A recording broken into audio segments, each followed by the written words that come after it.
अस्सलाम वालेकुम वरहमतुल्लाहि वबरकातुहू। मोहतरम दोस्तों, आप कैसे हैं? हम में से अक्सर लोग मजहबी दिखते हैं, मजहबी होते नहीं।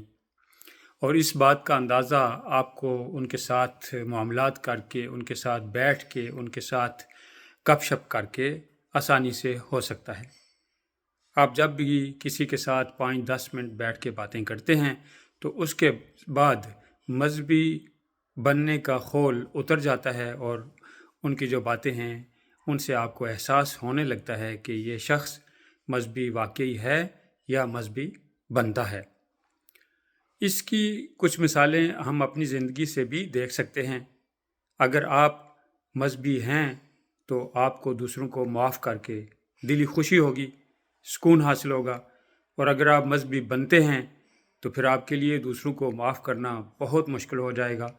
ज़ाहिरन तो आप कहेंगे नहीं नहीं मुझे क्या गर्ज उससे, लेकिन आपका अपना दिल जो है वो जल रहा होगा और आपके अंदर एक कशमकश जो है वो जारी होगी। इससे आपको अंदाज़ा हो सकता है किसी के बताए बगैर कि आप मजहबी बनते हैं या आप मजहबी हैं। और भी किसी तरीके से अगर आप देखना चाहें तो आप देख सकते हैं कि क्या ये शख्स जो मजहबी बनता है ये दूसरों को अपने ऊपर तरजीह देता है कि नहीं। अगर आप दूसरों को खुद पर तरजीह देने के काबिल हैं तो आप खुद समझ जाएं और दूसरे भी जान जाएंगे कि आप मजहबी हैं। अगर ऐसा नहीं तो आप मजहबी बनते हैं, माशाअल्लाह, अल्लाह पाक आपको मजहबी कर भी दे।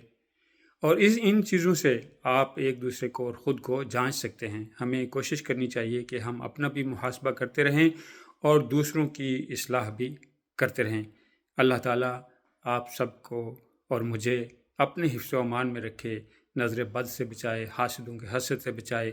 जहाँ रहें खुश रहें, मुझे भी दुआओं में याद रखें। अल्लाह हाफ़िज़।